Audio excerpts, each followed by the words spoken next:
Étant toujours dans ce nouveau départ, ce matin nous voulons comprendre quelque chose et nous disons les sous-thèmes de ce matin, c'est comprendre sa valeur en Christ. Comprendre sa valeur en Christ. J'aimerais te dire ce matin que tu as de la valeur. Amen. Tu as de la valeur.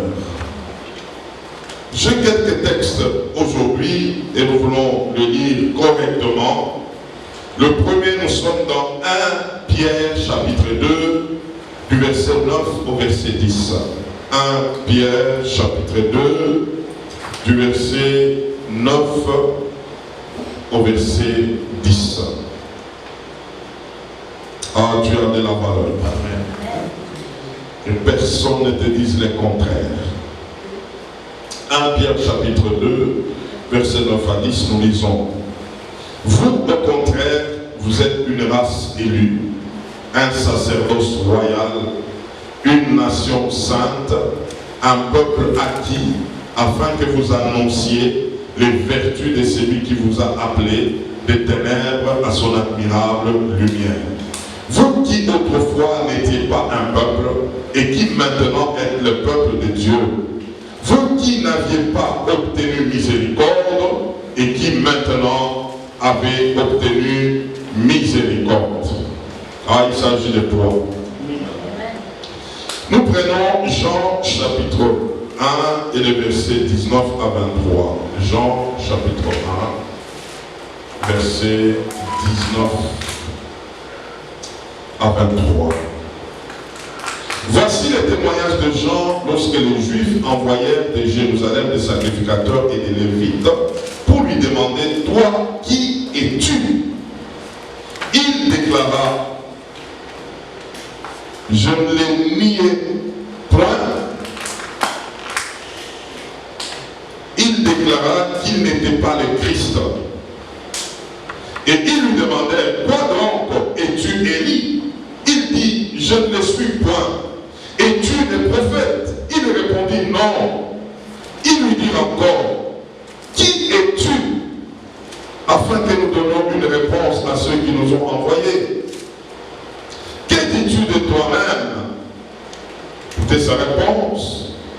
Moi, dit-il, je suis la voix de celui qui crie dans le désert. Aplanissez le chemin du Seigneur, comme a dit Ésaïe le prophète. Amen. Amen. Si tu ne sais pas te définir, quelqu'un doit te définir. Retenez ça. Prenons un autre passage, Jean chapitre 5, versets 17 à 19. Oh, Dieu est merveilleux. Jean chapitre 5, versets 17 à 19. Nous lisons. Mais Jésus leur répondit, mon Père agit jusqu'à présent. Moi aussi j'agis. À cause de cela, les Juifs cherchaient encore plus à le faire mourir. Non seulement parce qu'il violait les sabbats, mais parce qu'il appelait Dieu son propre Père. Et se faisait lui-même égal à Dieu. Jésus les prit donc la parole et leur dit, en vérité, je vous le dis, le Fils ne peut rien faire de lui-même. Il ne fait que ce qu'il voit faire au Père. Et tout ce que le Père fait, le Fils aussi le fait pareillement. Amen. Jean 15, verset 5. Jean 15, verset 5. Jean 15, verset 5. Je suis le cep, vous êtes les sarments. Celui qui demeure en moi et en qui je demeure porte beaucoup de fruits, car sans moi, vous ne pouvez rien faire. Oh, gloire au Seigneur. Et nous prenons Ésaïe 60, verset 2. Ésaïe 60, verset 2. Ah, ça c'est pour toi. Ésaïe 60, verset 2. Voici les ténèbres couvrent la terre, et l'obscurité le peuple. Mais sur toi, l'Éternel s'élève. Sur toi, sa gloire apparaît. Et enfin, Ésaïe 8, 12. Ésaïe 8, 12. Ésaïe 8, 12. N'appelez pas conjuration tout ce que ce peuple appelle conjuration. Ne craignez pas ce qu'il craint et n'y soyez pas effrayés. Amen. Que le Seigneur vous bénisse abondamment. Que le Seigneur vous bénisse abondamment. Amen. Mon frère, ma soeur, tant que tu ne connais pas ta valeur en Christ, il te sera difficile de vivre sans peine. Il te sera difficile d'expérimenter, de découvrir réellement tout ce que le Seigneur avait prévu pour toi. En Christ, tu es cette perle rare. En Christ, tu es celui qu'on a façonné. En Christ, tu es une race élue, un sacerdoce royal, un peuple que Dieu s'est fait, un peuple que Dieu s'est acquis.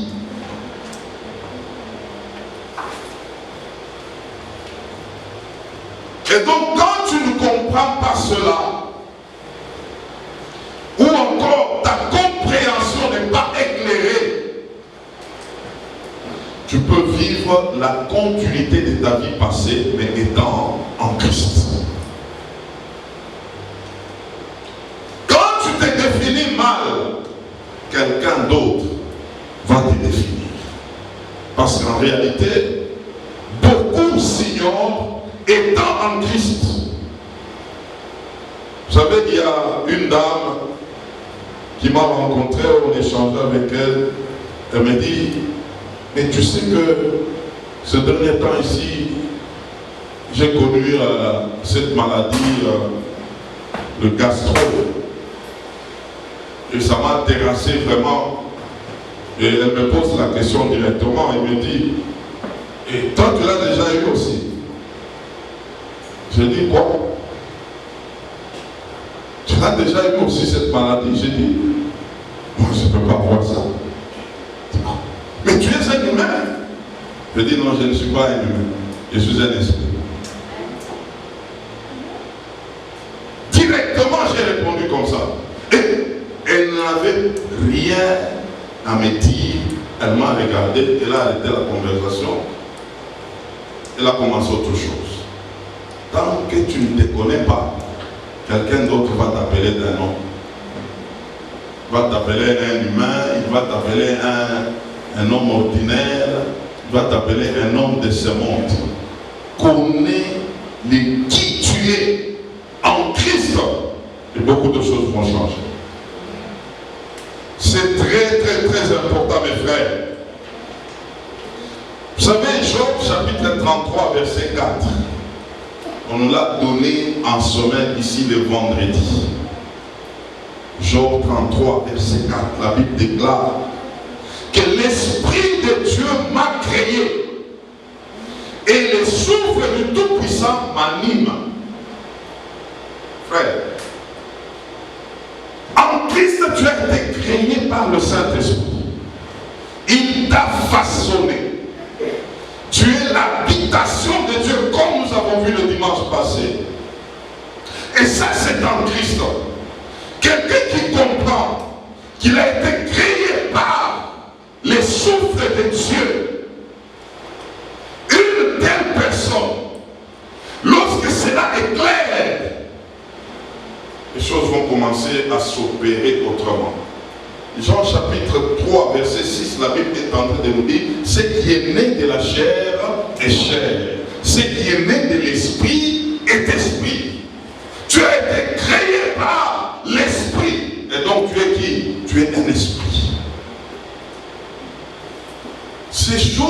frères, ce sont des choses que nous devons comprendre, non seulement les comprendre et commencer à opérer ensemble. 1 Jean chapitre 4 verset 17, la Bible nous dit, tel que Dieu est, tel que nous sommes dans ce monde.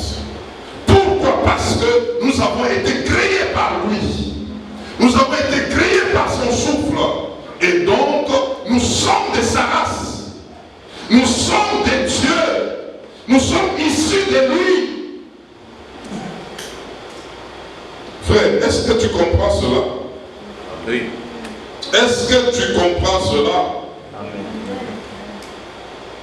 C'est comme ça qu'il y a eu des gens qui ont vu un monsieur qui habitait les déserts. Donc, il habitait la brousse. Mais tout le monde commençait à aller vers lui. Lui qui est en brousse, dans le désert, il se nourrissait de miel sauvage et de sauterelles. Mais des gens commençaient à aller vers lui pour lui poser des questions concernant leur vie. Et cet homme, c'est Jean-Baptiste. Alors un groupe de gens arrivent pour lui poser la question de savoir, mais pourquoi?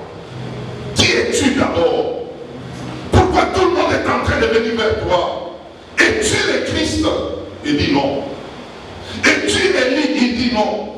Es-tu l'un des prophètes? Il dit non. Tout ce qu'on disait de lui, ce n'était pas ce qu'il était. Mais lui-même savait ce qu'il était. Si ce matin, je te pose une question, qui es-tu? Qu'est-ce que tu vas répondre? Regarde pas ton voisin, pose-lui cette question. Qui es-tu? Qui es-tu? Qui es-tu? Et même quand tu te regardes, qu'est-ce que tu te dis? Tu te dis que tu es qui? Hein? Quand tu te regardes là, tu te dis, tu es qui? Donc, vous savez, si tu n'es pas convaincu de ce que tu es là, ça ne va pas marcher. Il faut les comprendre. D'abord, qui tu es là. Jean répond, il dit, je suis une voix qui crie dans les déserts, aplanissez le chemin de celui qui doit venir, selon ce qui avait été dit par les prophètes Isaïe. Il y a quelque chose qui a été dit sur ta vie, qui est écrit. Il y a quelque chose qui a été dit sur toi, et la chose là, elle est écrite. Il faut la découvrir.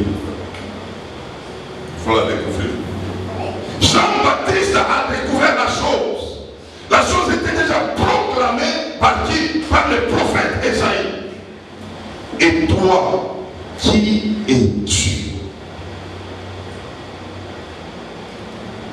Ou qu'es-tu de toi-même? Quelqu'un qui s'ignore, c'est une personne déjà qui a un problème avec elle-même. Vous savez aujourd'hui pourquoi les gens se plaignent? Parce qu'ils s'ignorent. Pourquoi les gens sont derrière les autres, en train de chercher comment faire comme les autres, chercher à copier, chercher aussi à faire, chercher des relations, se coller aux autres, quelqu'un qui croit que son bonheur c'est dans l'autre. Le vrai problème, la personne s'ignore. La personne s'ignore. Jean habitait le désert. Frère, quelqu'un qui n'habite pas la ville, il habite les déserts. Mais les gens qui habitaient dans la ville quittaient la ville pour aller les suivre. Il lui posait des questions et il était là en train de répondre.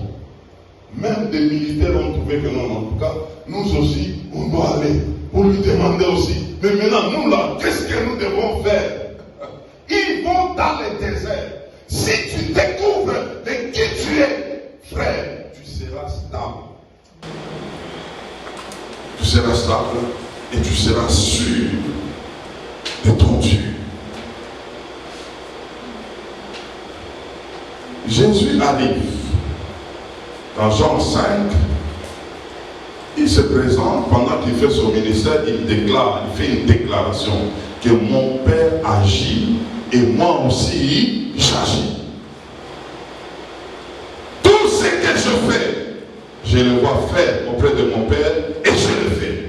Ah, les autres avaient déjà découvert quelque chose. Ils disent non, cet homme, il est en train de dire qu'il est un avec le Père. Cet homme est en train de dire, lui et Dieu, ils sont un. Donc il veut dire qu'il est Dieu.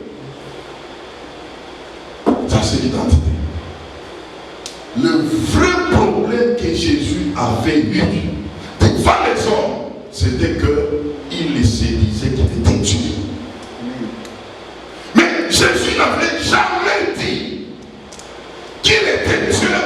Mais il savait ce qu'il était et il vivait tel qu'il était. Et les autres ont compris que non, cet homme s'appelle qui? Il s'appelle Dieu. Mon Père agit, moi aussi j'agis. Je ne fais rien sans pour autant voir ce que mon Père fait. Ce que lui fait, c'est ce que je fais. Un jour, Philippe dit à Jésus, toi tu nous parles toujours du Père, ton Père, ton Père, ton Père. Mais montre-nous le Père et cela nous suffit. Ah, Jésus dit non, celui-ci il a touché le poing. Maintenant Jésus lui dira que c'est lui qui m'a vu, a vu le Père. Amen. L'identité. Il savait de qui il était et il était en ça.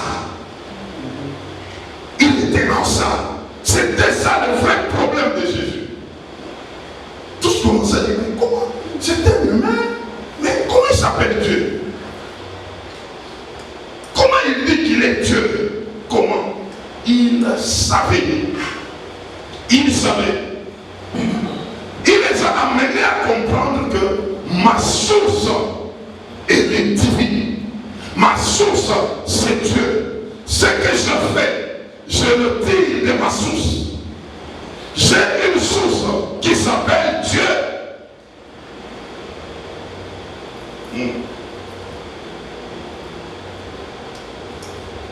Et c'est comme ça dans Jean 15 maintenant, il parle à celui-ci. Je suis le cep et vous, vous êtes les sarments. Celui qui demeure à moi, il va accomplir beaucoup de fruits. Ah, Jésus montre. Vous savez, si nous suivons très bien Jésus et ses enseignements, nous allons comprendre que nous ne sommes pas n'importe qui. Nous avons de la valeur, frère. Jésus est en train de les amener que vous savez, moi, je tire ma vie de Dieu, du Père. Mais maintenant, moi par rapport à vous, je suis cette racine. Et vous, vous êtes des branches. C'est que si moi je tire ma vie de Dieu le Père, et que vous, vous tirez vos vies de moi, vous serez connectés au Père. C'est que les choses vont changer. Vous allez commencer à opérer comme moi. C'est que quelque part, il les amène à comprendre qu'en lui, il y a une autre identité. Qu'il fallait saisir. Qu'il fallait comprendre.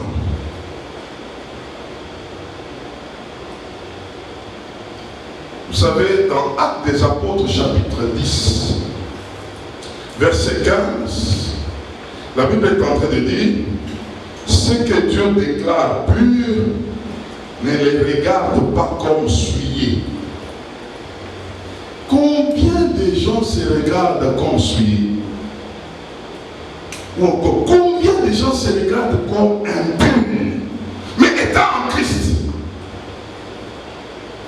Combien de gens se regardent comme pécheurs? Et d'autres ajoutent même pauvres pécheurs. Quand quelqu'un se définit mal comme ça, il n'est pas sous la racine qui est qui? Qui est Christ.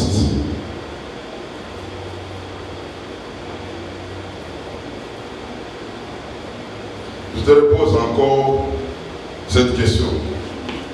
Quand tu te regardes, tu te dis quoi? Qui es-tu? Quand tu te regardes, tu te définis comment? Tu es un pauvre pécheur? Ou tu es qui? Comme quelqu'un avait dit, non, moi je suis un homme qui se recherche là. Je suis en train de me rechercher. Non. Il ne se connaît pas encore. Il est en train de se rechercher. C'est un problème. Comprendre sa valeur en Christ.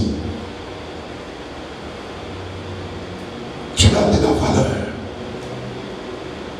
Et donc la question de ce matin, comme je vous dis souvent, moi je n'aime pas poser des problèmes et vous laisser dans des problèmes. J'aime quand je pose un problème, il faut chercher quoi? La solution. Comment comprendre sa valeur en Christ? C'est la question à laquelle nous voulons répondre ce matin. Comment comprendre sa valeur en Christ? Parce qu'on dit qu'en Christ nous avons quoi? Nous avons de la valeur. Et ça notre sous-thème. Comment comprendre alors?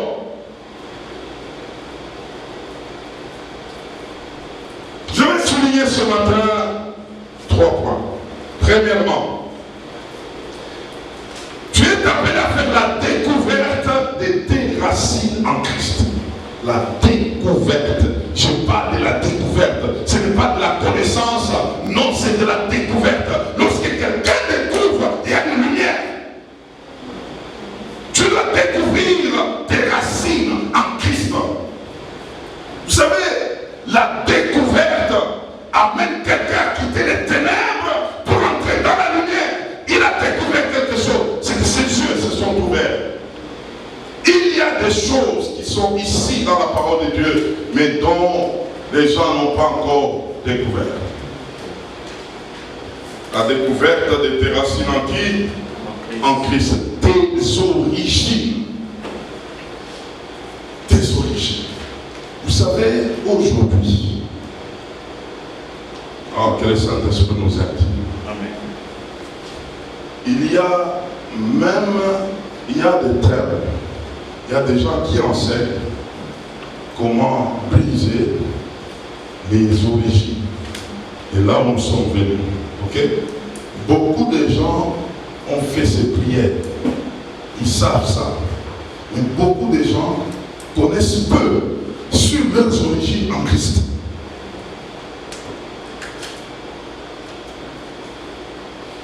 Vous savez, il n'y a qu'une vérité qui peut renverser un mensonge. Mais tant que la vérité ne sera pas à la hauteur de ce mensonge, pour le renverser, ce sera difficile de comprendre les choses. C'est pourquoi il y a beaucoup de gens qui ont beaucoup de réflexes de ce qu'on les a bloqués, ils sont maudits, ils ont des problèmes parce qu'on les a démontré leurs origines. Et ce qu'on montre là, c'est vrai. De là où ils sont venus. Mais on les arrête là, on dit, donc maintenant on va prier, on va briser ces origines. Ça ne se passe pas comme ça, frère. Vous savez, quand il y a quelque chose qui a marqué toute une vie, pour renverser la chose, il faut une forte vérité. Pour que nous allons comprendre ce matin quelque chose. Les origines en Christ, ça se découvre. Et quand quelqu'un découvre les origines en Christ, il sera prêt à peser les origines, celles de ses origines dans la chair, par rapport à ses origines en Christ. Qu'est-ce qui va renverser l'autre? ça le vrai combat spirituel, frère. Pas rester là. Vous avez une famille des sorciers. On vous a fait ceci. On vous a... C'est rester là. Qui peut les renverser? Ce n'est que nos origines en Christ. Je voudrais parler un tout petit peu de ses origines en Christ. Vous savez, Israël était un peuple parmi tant d'autres. Mais Israël était fier d'appartenir au Dieu vivant. Vous savez, et cette fierté continue jusqu'à aujourd'hui. Il y a des juifs païens, mais ils s'appellent, nous sommes de la race de qui? De Dieu. Nous sommes des fils de Dieu choisis. Frère, tu es juif choisi de Dieu maintenant. Si tu ne te convertis pas en Jésus, tu vas en enfer. Mais eux ne comprennent pas ça. Ils sont fiers de ça parce que depuis leur père, leurs aïeux, on les a communiqué que vous êtes de la race de Dieu. Ça fait toute une fierté. En Christ, c'est une dimension de fierté. Tu es de la race de Dieu. Tu dois comprendre que tu as d'autres racines maintenant. Est-ce que tu es fier d'être appelé fils de Dieu? Vous savez, Jésus a fait une opération difficile pour nous amener à Dieu. Israël, quand il nous regarde, il nous appelait des païens, un peuple sans promesse, un peuple qui n'a pas été choisi. Mais quand tu lis Romains chapitre 11, Paul est en train d'expliquer que nous sommes un peuple que Jésus a greffé. Vous savez, l'opération de greffe là, c'est une opération biologique où on peut prendre une plante et la plante là, on vient l'attacher à un arbre qui existe et la plante la branche commence à recevoir la vie de la racine. Mais on l'a prise, on l'a greffé. Et moi et toi, c'est ça l'opération que Christ a accomplie. Nous n'étions pas de cette racine, mais il est venu par sa mort. Il a pris nos péchés, il les a coulés à la croix et il nous a pris avec lui et il est ressuscité avec nous. Nous sommes devenus les enfants de Dieu ayant la même racine que lui. Amen. C'est là que Romains chapitre 6 verset 5 est en train de dire nous avons la même plante que lui. Et donc nous accédons dans de nouvelles origines.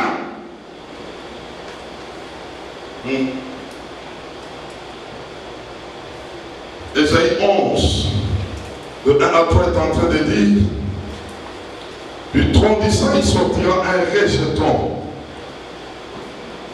Et ce rejeton sortira des racines.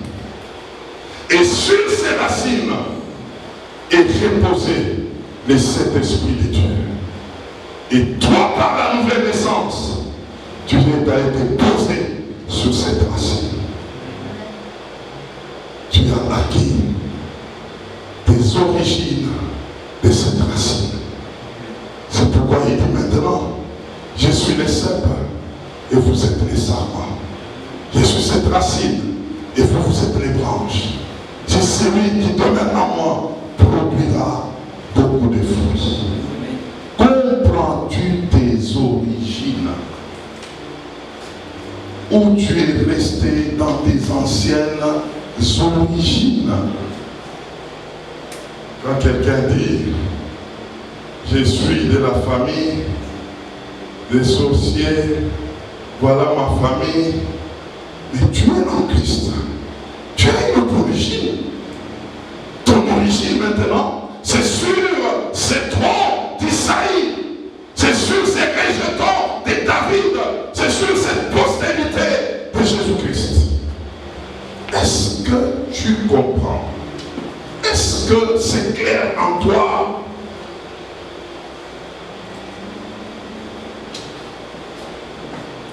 ses origines. En Christ, nous avons des origines. En Christ, nous ne sommes plus attachés à l'ancienne racine. En Christ, nous avons été greffés pour recevoir la vie de lui. Romains chapitre 11, verset 7, la Bible nous dit, lorsque les racines sont saintes, les branches les sont aussi. La racine, c'est notre Seigneur, et nous sommes ses branches. Nous bénéficions de la vie de la racine. Nos origines. As-tu quelles origines?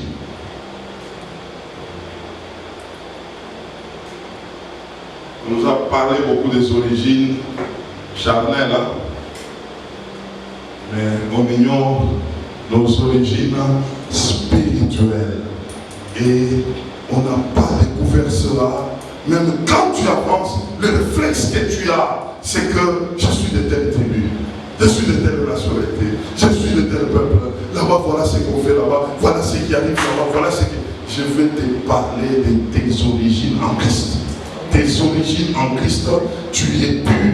Tes origines en Christ, tu es de la race royale. Tes origines en Christ, tu es un peuple acquis. Tes origines en Christ, tu es de la sainteté, de la pureté. Tes origines en Christ, tu n'es pas souillé, tu es pur.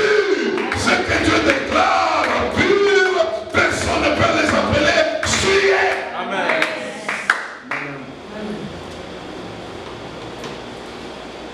Deuxièmement, nous avançons. C'est même là où il y a d'autres qui s'arrêtent. Ta façon de parler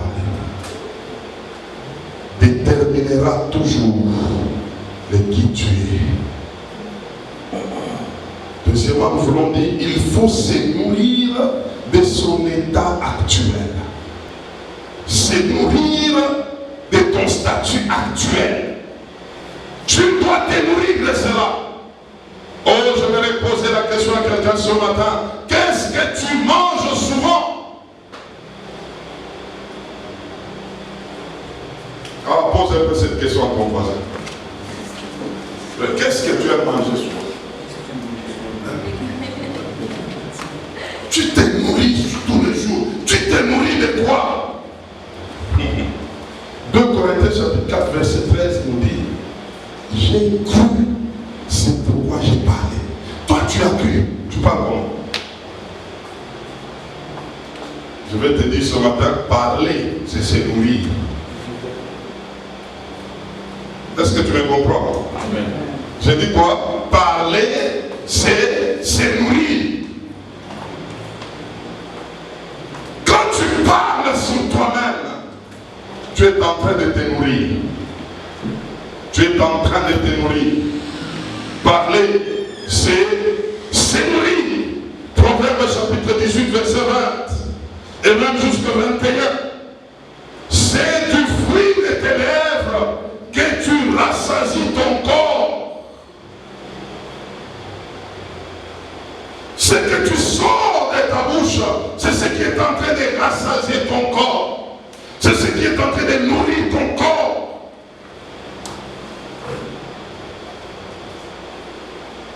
Et le verset 21 nous dit, la vie et la mort sont au pouvoir de ta langue. Ça ne s'arrête pas là, mais celui qui en veut en mangera le fruit. Si tu veux la vie, parce que tu t'es nourri, c'est-à-dire tu es en train de parler de la vie, tu vas te rassasier de quoi? De cette vie-là. Tu vas prendre le fruit de cela, de ce que tu dis.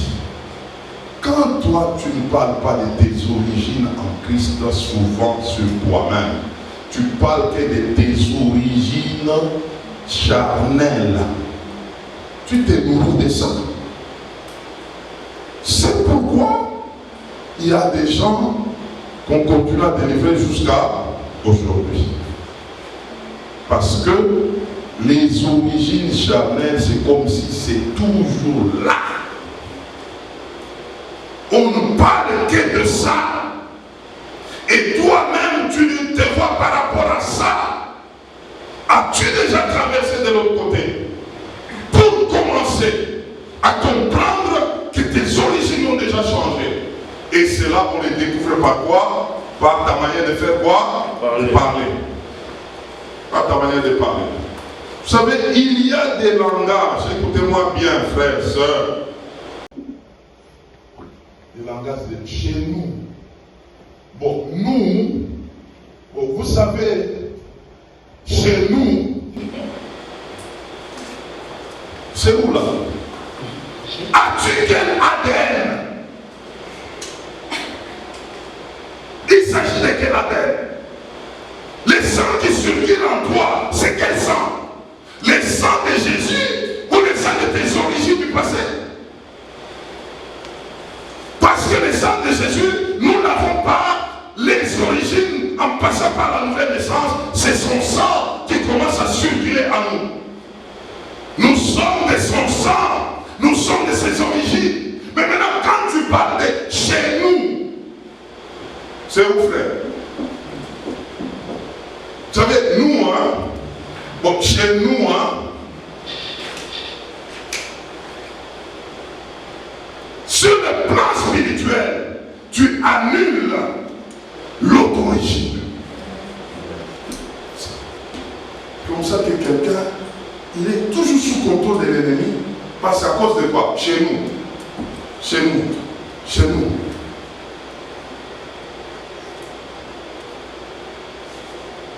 Quand tu es seul, tu dois parler. Je suis de la race de Dieu. Je suis une perle rare. J'ai été recréé. Il y a un sang nouveau qui est en train de circuler en moi. J'ai le sang de Jésus-Christ. J'ai dit mes origines de lui. Si quelqu'un veut me connaître, qu'il aille vers mes origines. Et mes origines, ce sont les origines en Christ. Avez-vous pas entendu quelqu'un, il est déjà en Christ, il dit, faites attention, chez nous là, vous connaissez notre tribu là.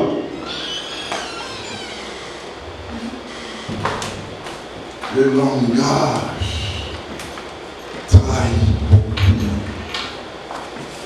Ça montre que notre découverte de nos racines, c'est pas encore frère. C'est pas encore frère. Ou quelqu'un ne fait pas attention à ce qu'il dit. C'est pas encore arrivé. C'est pas encore arrivé. Quelqu'un qui comprend de qui il est, ses racines, le premier réflexe, il commence à contrôler tout ce qui doit sortir des anges. Parce qu'il est toujours en face des deux origines qui les guettent. Toujours. Toujours.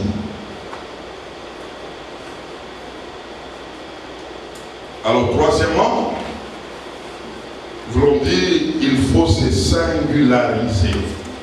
Alors ça frère, vous n'êtes pas deux, c'est toi. Il faut sortir dans les nous. Il faut dire, moi, c'est toi. Il faut se singulariser. Il y a des choses. Nous avons lu Ésaïe 60, verset 2. La Bible nous dit, lève-toi et sois éclairé, car ta lumière arrive. Mais la suite, on nous dit, sur la terre est couverte de ténèbres, mais sur toi, sa lumière arrive. Tout ce qui peut arriver à tout le monde, ça ne doit pas forcément arriver sur toi. Parce que tu es toi. Tu es de la race de Dieu. Amen. En Christ, nous ne sommes pas seulement sauvés, mais nous sommes devenus de quelqu'un. Aïe, aïe, aïe, aïe. Amen. Non seulement je suis sauvé, mais je suis devenu quelqu'un. Frère, connais-tu mes origines? Là, quand tu parles comme ça, c'est tes origines en Christ, frère. C'est de ça que tu es en train de parler. Frère, attention. Connais-tu mes origines? Ce n'est pas d'autre côté là. Tes origines en Christ. Tu commences à opérer sous l'onction de ses origines en Christ. Ah non, non, non, non. C'est pourquoi Ésaïe 8, 12, nous avons lu, il dit, n'appelez pas conjuration. Dans d'autres versions, il dit, n'appelez pas complot, ce que d'autres appellent complot. Il y a un langage du monde, il y a un langage du Canada, il y a un langage de ta tribu, il y a un langage de ton environnement, il y a un langage de ta famille. Mais toi, tu n'es pas dans ce langage. Le langage de nous. Chez nous, voilà ce qui nous arrive. Même si cela arrivait sur tout le monde, mais sur toi, non. Amen.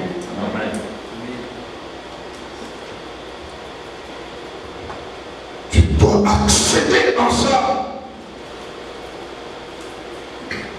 Vous savez, il y a des gens terribles. Des gens de chez nous. Les gens qui ont été parlés dans ce pays, hein, frère, quand tu es venu là, dans ce pays, voilà ce qu'on trouve. Frère, on n'invente pas une 5e roue. Avec moi, on peut inventer une 5e roue, frère. Ah, avec moi, on peut inventer. Parce que j'ai des origines qui sont différentes, frère. Il ne faut pas entrer dans les langages communs. Il ne faut pas être traité en ça. C'est comme ça, comme je vous ai dit. La seule qui me parle de Nico, elle me dit, mais toi, ce n'est pas encore arrivé. Je dis, non, ça n'arrivera pas. Non, non. Et ça ne va pas arriver. Tu commences à comprendre de qui tu es et ça impacte ton langage et ça te met dans une dimension singulière. Ne sommes pas au pluriel, frère. Nous sommes au singulier. Ah. Ça peut arriver à tout le monde, mais sauf sur toi. Ah. Mais tout le monde, c'est comme ça. Quand tu arrives seulement là, toi aussi, non, non, non, frère. Non, non. Ça peut arriver sur tout le monde, sauf sur moi. Parce que sur moi, j'ai quelqu'un, c'est lui qui coordonne les événements du monde. C'est celui-là. Je suis de ces origines-là. Et tu commences à les comprendre, tu commences à les déclarer. Oh, quelqu'un ne doit pas subir la vie maintenant. Ce n'est plus le temps de subir comme tout le monde. C'est le temps d'opérer avec ce qui est écrit et sous la poussée du Saint-Esprit. C'est par là que nous accédons dans la pensée de Christ. 1 Corinthiens chapitre 2 verset 7. Nous avons la pensée de Christ.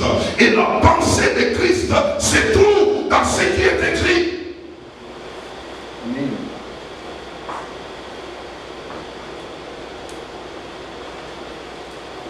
Demande pas à ton voisin, connais-tu la pensée de Christ? Connais-tu la pensée de Christ? Frère, j'ai trouvé 8 choses qui se trouvent dans la pensée de Christ.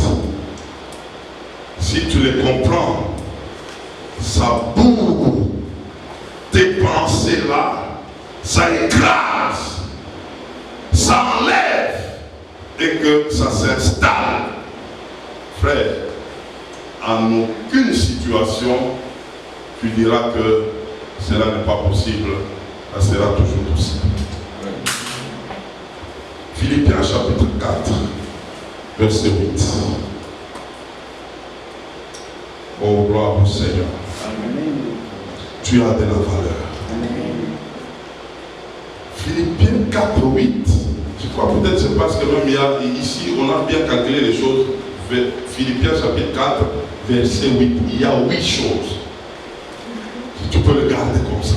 Dans Philippiens 4, verset 8, il y a combien de choses? 8 choses. Premièrement, on dit tout ce qui est vrai. Vous savez, il y a des choses qui ne sont pas vraies, mais qui paraissent comme vraies. Ce sont les choses dans le monde ici. Tu peux embarquer quelqu'un dans des choses qui ne sont pas vraies, mais qui paraissent comme comment? Comme vraies. Mais ici, on dit dans la pensée de Christ, il y a des choses qui sont comment? Vraies. 2. Tout ce qui est honorable. Il y a, en tout cas, le monde nous roule là. Le monde nous roule. Là, le monde on appelle déjà des honorables. Un escroc, un voleur, un honorable.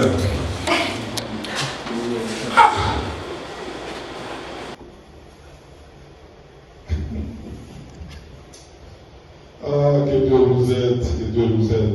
Et la Bible est en train de dire ici, tout ce qui est honorable. 3. Tout ce qui est juste.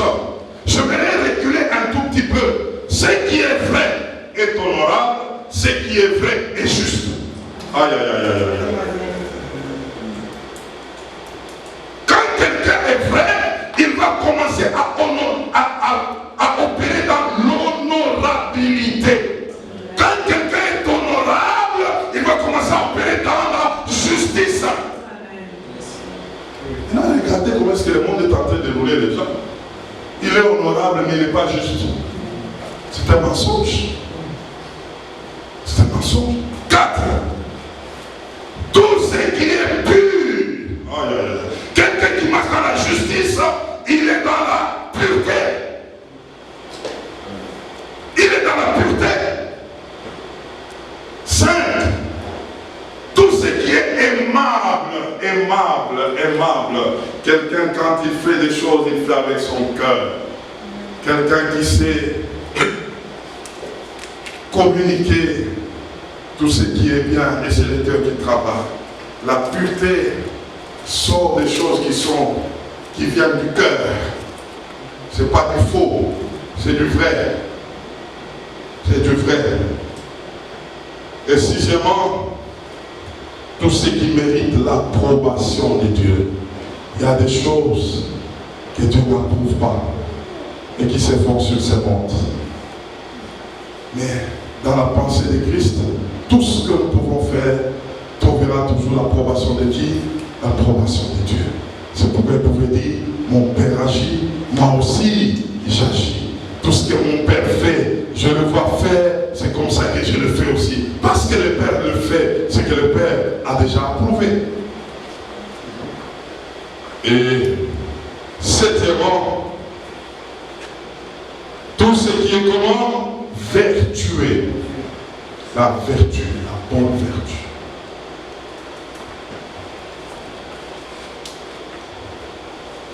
Et 8e, tout ce qui est digne de louange. Et là, la ferme nous dit, soit l'objet de vos pensées. Ça, c'est la pensée de Christ. Soit l'objet, frère. Philippiens chapitre combien? 4, verset combien? 8, il y a combien de choses? 8 choses. Travaille sur ces 8 choses. Tu auras la pensée de Christ. Tu auras la pensée de Christ. Quelqu'un comme ça, il commence à opérer avec ces choses. Frère, tu vas commencer à voir les choses changer tout autour de toi. Et tu comprendras, tu découvriras le qui tu es réellement. Et quand ça se manifeste, c'est la valeur en toi qui se manifeste. En Christ, nous avons de la valeur.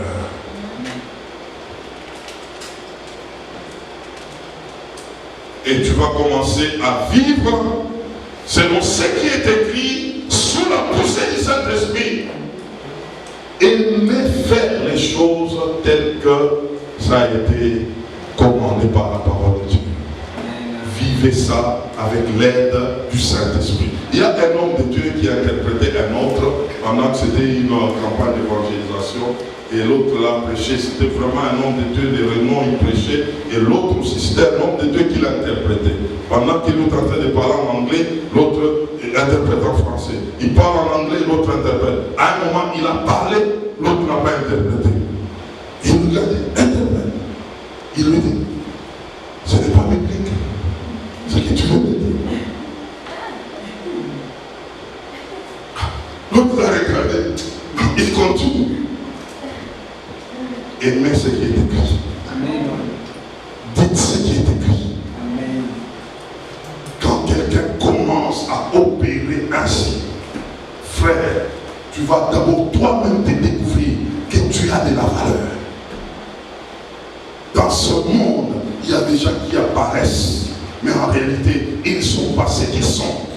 Dans ce monde, il y a des gens faux. Mais si nous suivons tel que les Écritures nous présentent, nous commençons à les suivre, nous serons des hommes vrais. Honorable, juste, pur, digne de louange, digne de confiance, vertueux. Et quand ces choses commencent à se manifester, frère, on va te regarder, je vais un homme qui donne la paix aux autres. La paix aux autres. La paix aux autres. Tu n'es pas n'importe qui, frère. Tu n'es pas n'importe qui. Commence à mettre ces choses en pratique. Oh, dans ce pays, quand tu arrives, c'est toujours dur. Ici, là, frère, quand tu arrives, il faut commencer à trouver au moins 3 jobs.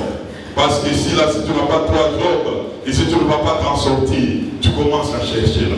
Ici, là, comme un homme de Dieu me disait, pasteur, tu viens de l'Afrique. Ici, je vais te donner d'abord le premier conseil. Oublie les églises de beaucoup de membres. Ici, beaucoup, c'est 20 personnes. Je dis, non, non, ça c'est vous, ce n'est pas moi. Moi, mon cas est différent. Mon cas est différent.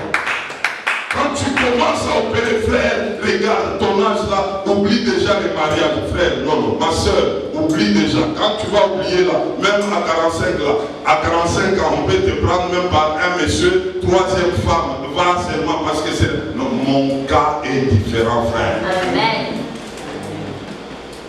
Je ne joue pas du cas de tout le monde. Quelqu'un qui commence à comprendre ces choses, ah, ça change. Dans tout ce qu'on te dira, il faut rétorquer. Mon cas est comment? Est différent.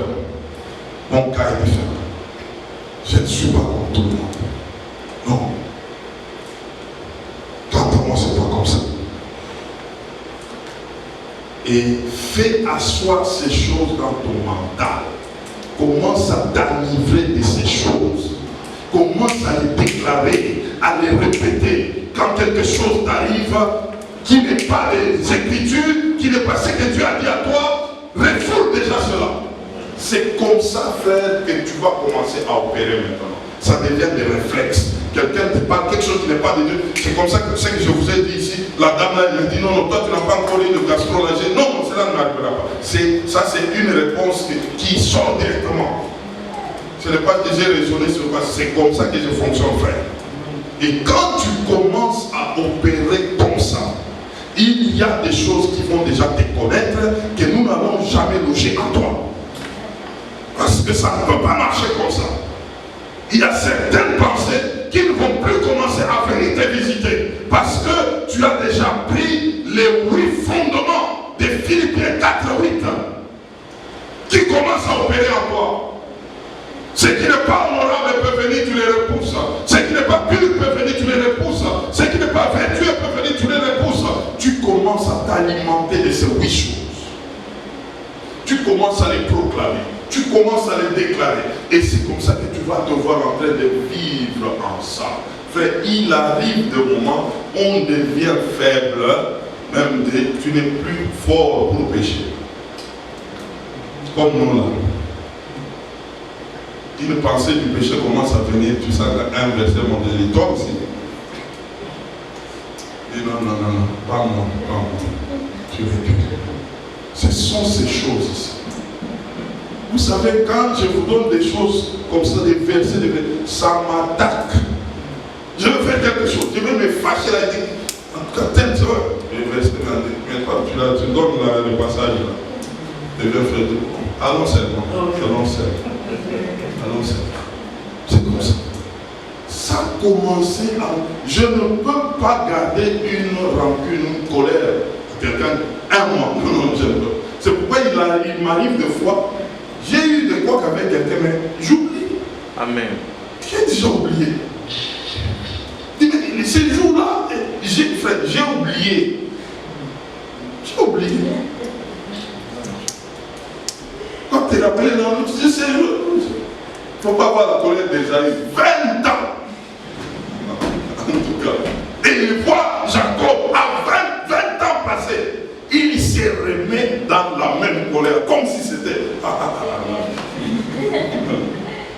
Pas arrêter ça.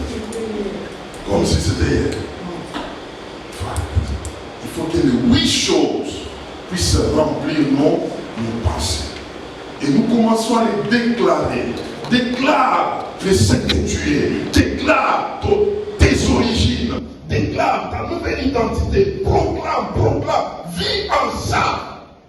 Jusqu'à ce que ça deviendra des réflexes. Ça va commencer à sortir, même quand toi tu es distrait. Et parce que c'est tellement en toi, ça commence à te souvenir. Que Dieu bénisse sa parole. Amen.